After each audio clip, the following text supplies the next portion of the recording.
Episode 7. Istri dadakan Tuan Muda. Keesokan harinya, sekitar pukul 6 pagi, Bulan sudah ada di rumah sakit di mana Fatan dirawat.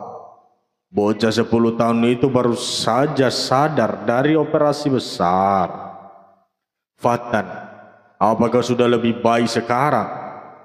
Bulan memeluk tubuh yang terlihat kurus dan ringkih di atas ranjang pasien. Fatan tersenyum. "Makasih ya kak, sudah berkorban untuk Fatan. Tapi dari mana kakak dapat uang sebanyak itu? Tolong jangan menjual harga diri ya kak." Bulan terenyuh. Anak seusia itu mampu membuatnya tersadar hingga air matanya meleleh. Meski masih kecil, namun Fatan lebih sering bijak ketimbang dirinya.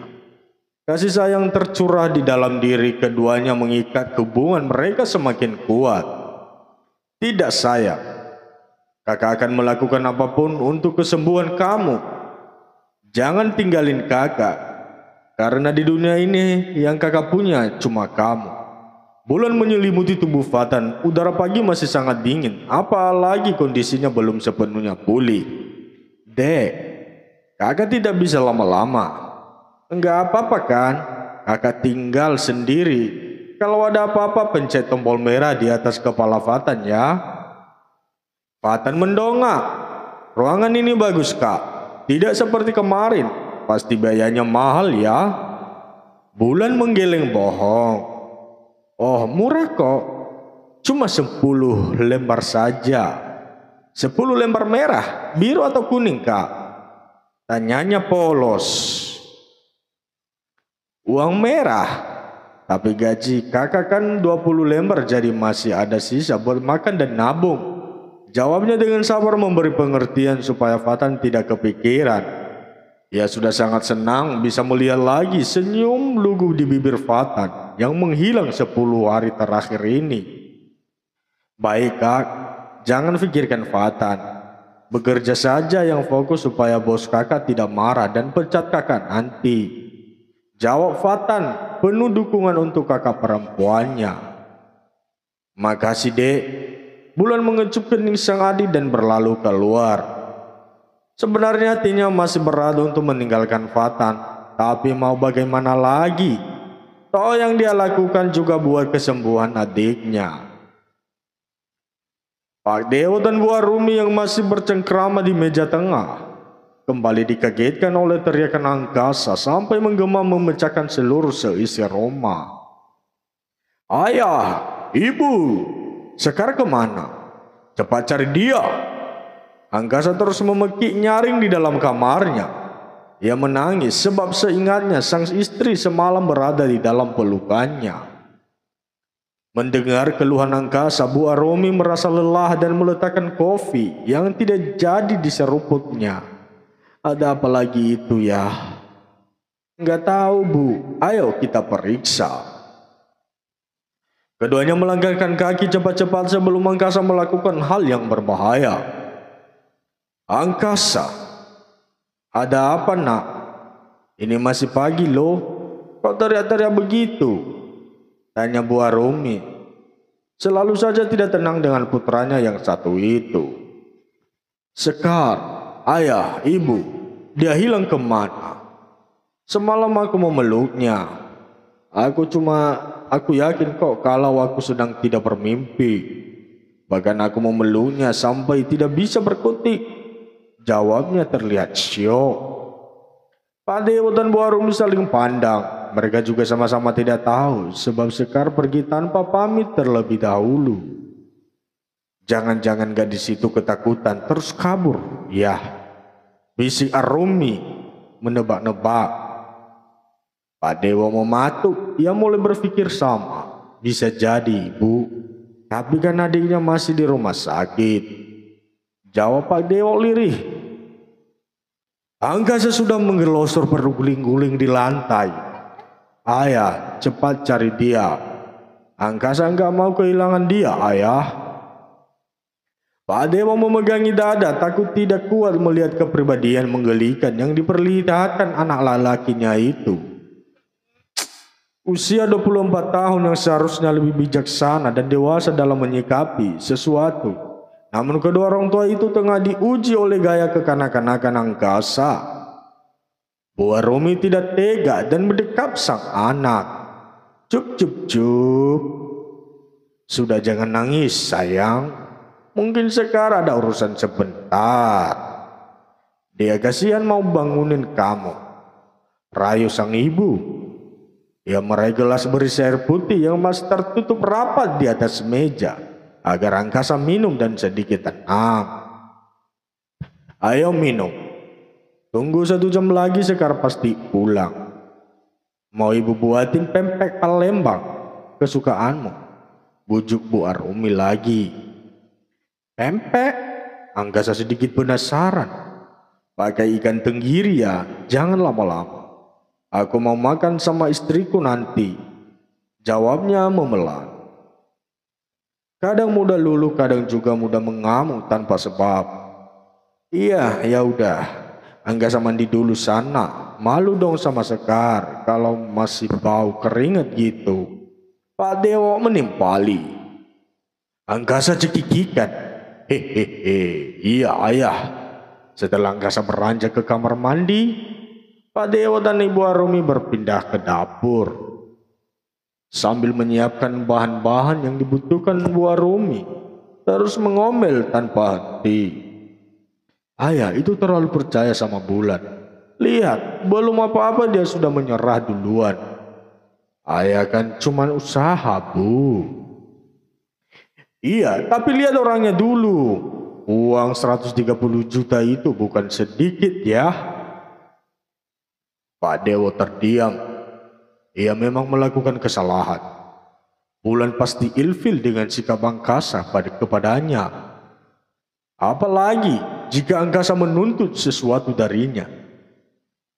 Sudah dipastikan Bulan tidak akan terima. Om, Tante, panggil seseorang dari pintu tengah. Pak Dewo dan Bu Arumi membulatkan mata mereka. Maaf tadi saya menemui Fatan, karena dia sudah siuman dari sakitnya. Keduanya menghela nafas panjang, padahal mereka sudah berprasangka buruk dan menganggap Bulan tidak menepati janji. Tante mau bikin apa? Tanya Bulan, mengamati adonan yang dibuat Bu Arumi. Masih ternganga. Buat pempek kesukaan Angkasa, jawab Bu Arumi parau. Syukurlah kamu pulang nak. Cepat kau lihat Angkasa di kamar. Tadi dia hampir mengamuk lagi. Titah Pak Dewo setelah selesai mengupas beberapa siung bawang putih. Keluarga Pak Dewo sengaja tidak mempekerjakan ART sebab khawatir jika kelakuan Angkasa sampai menyebar ke telinga orang lain. Baik Om. Bulan hendak pergi. Tunggu, jangan panggil kami Om dan Tante. Sebab saja ayah dan ibu takut nanti Angkasa tiba-tiba mendengar dan curiga pada kita. Pak Dewo mengingatkan. Bulan hanya mengangguk dan segera ke kamar. Ia melihat Angkasa sedang bercermin. Pemuda itu nampak gagah dan sangat tampan, membuat Bulan terperangah. Sayang, penampilannya berbanding terbalik dengan sikapnya. Angkasa yang melihat pantulan tubuh Bulan di dalam kaca langsung tersenyum. Ia meletakkan sisir dan menghampiri sang istri. Bulan masih belum mampu mengkondisikan diri. Ia langsung gemetaran ketika tangan Angkasa meraih lengannya. Selamat pagi, sayang. Kamu dari mana tadi? Angkasa mengecupnya dengan lembut. Perlahan, yang benar-benar mampu membuat wanita beruntung, tapi tidak bagi Bulan. Ia sedikit menarik judul bibirnya, sekilas tersenyum.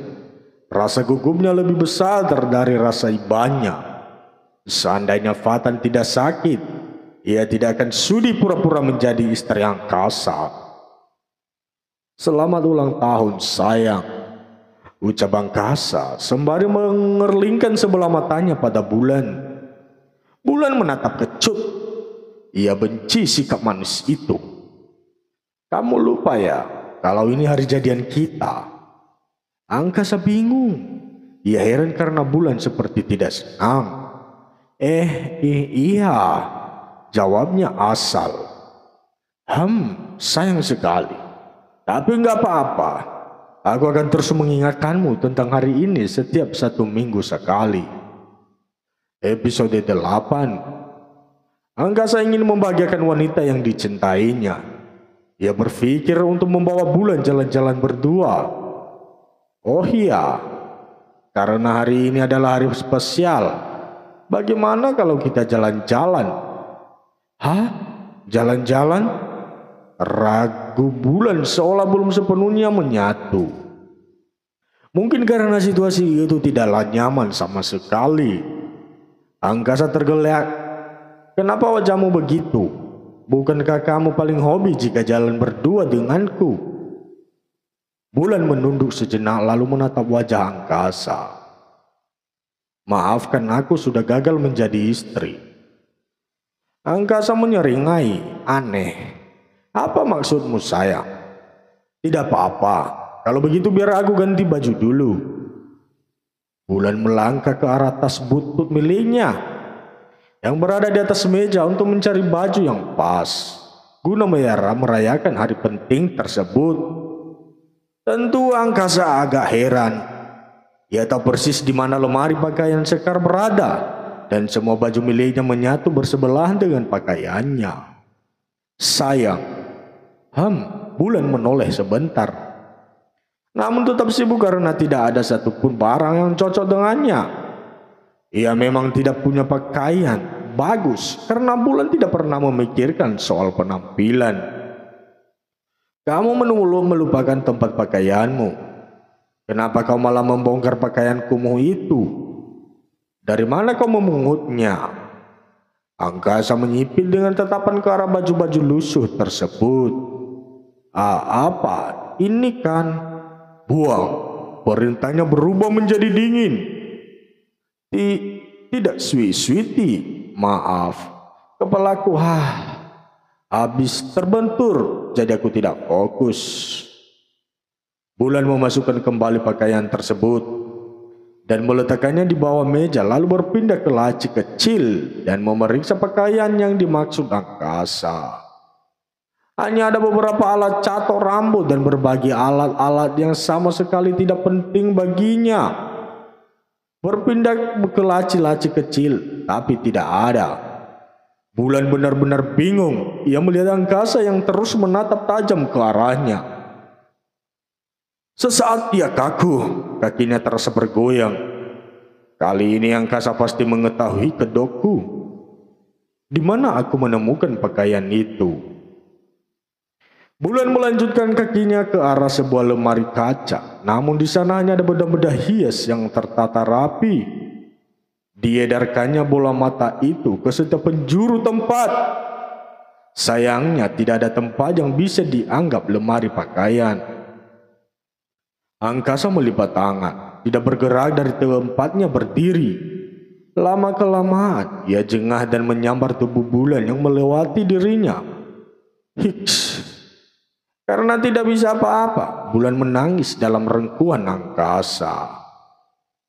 Angkasa tidaklah marah. Ia malah membalikkan tubuh Bulan dan membingkainya dengan senyuman.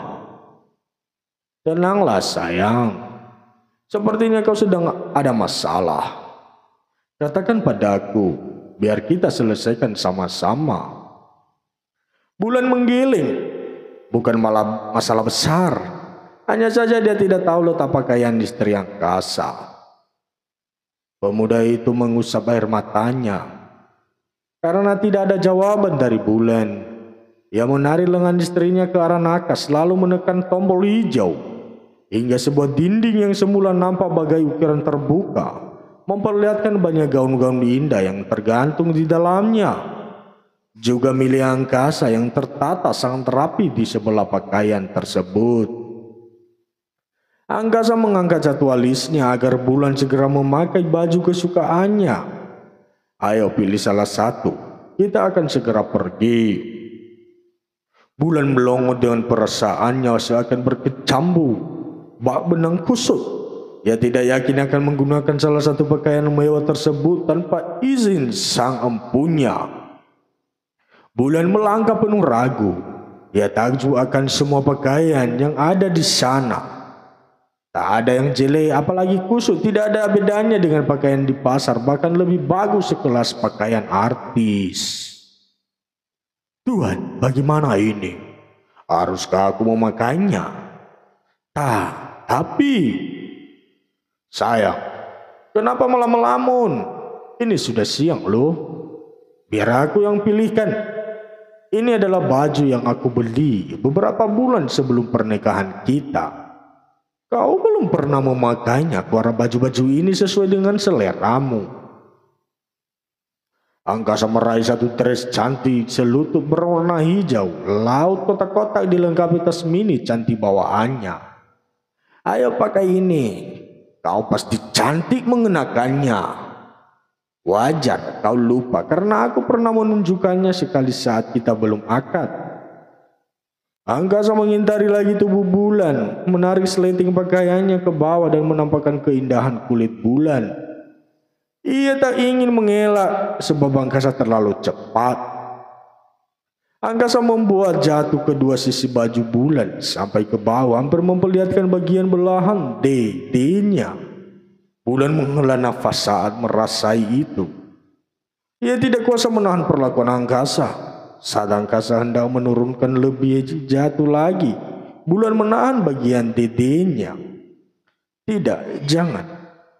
Teriaknya spontan sambil memejamkan mata. Maaf, biar aku sendiri. Aku malu. Lanjutnya, supaya angkasa mengerti. Bukannya menjauh, angkasa lagi-lagi mendekatkan wajahnya, lalu melum XX lembut bibir bulan. Kapan ini berakhir? Aku tidak sabar. Bisiknya membarakan sesuatu di sana. Tubuh bulan terasa panas dingin. Lebih parah daripada demam, tapi yang ini bukan. Menyakiti tapi lebih tepatnya mengunggah selera. Angkasa menjauh. Ia keluar meninggalkan bulan seorang diri. Sedangkan bulan terpaku menatapnya. Tubuhnya seakan lemas dan tidak terasa. Oh Tuhan, aku bisa jadi gila aku kalau begini. Mengapa dia begitu cekatan tanpa memberi celah sedikit pun padaku? Aku sebenarnya ingin dia marah agar sedikit menjaga jarak. Tapi reaksinya tadi malah membuat semuanya lebih dari sebelumnya. Bulan mengacak-acak rambutnya. Ia tidak tahu lagi harus bagaimana nantinya. Tanpa memikirkan yang muluk-muluk, ia segera berganti pakaian sebelum angkasa masuk lagi dan melihat dirinya. Benar saja, baru saja terpakai dan belum sempurna pemuda itu sudah berdiri di ambang pintu. Bulan jadi tidak percaya diri untuk memasang lagi resleting di punggungnya. Angkasa yang melihat kesulitan langsung berinisiatif mendekat. Namun sebelumnya angkasa lebih dulu mengecup punggung bulan. Bulan menggeleng tak mengerti apakah ada pria yang sama sifatnya seperti angkasa. Pergerakannya tidak mampu ditebak oleh pikiran dangkalnya. Kau tidak memoles wajahmu? Hah? Melongo lagi? Iya, aku lakukan. Kau diam saja di sini. Bulan takut angkasa ikut andil lagi. Sudah cukup darahnya naik turun oleh ulah pria itu. Bulan memberikan sentuhan krim sedikit, lalu membubuhkan sedikit bedak ke wajahnya. Ia terperangah. Bedak itu tampak indah di wajahnya, tidak akan luntur meski jarinya memberi usapan. Pasti barang-barang ini mahal semua. Bulan melirik angkasa. Masih setia menunggu mengamatinya. Ujung-ujungnya bulan nyengir. Aslinya tidak tahu menggunakan make up. Jadi ia hanya memegangnya lalu meletakkan lagi di tempat semula. Bulan pun memilih salah satu lipstik yang berdiri sekitar 10 biji di sana. Asal comot, itu yang dilakukannya. Ternyata setelah dipoleskan ke bibir warna merah muda dan serasi dengan bibir ranumnya, Anggun, itu anggapannya. Satu lagi menyisir rambut. Bulan tidak pernah melerai rambut jatuh ke bawah. Tapi kali ini ia melakukannya dengan memakaikan vitamin lebih dulu. Angkasa mengembangkan senyum. Bulan nampak berbeda, tapi ia mengabaikannya. Justru perubahan Bulan yang dulunya serba glamor membuatnya semakin gemas. Ayo, aku sudah selesai, ajak Bulan. Melupakan sesuatu di kakinya. Kau akan pergi tanpa alas kaki.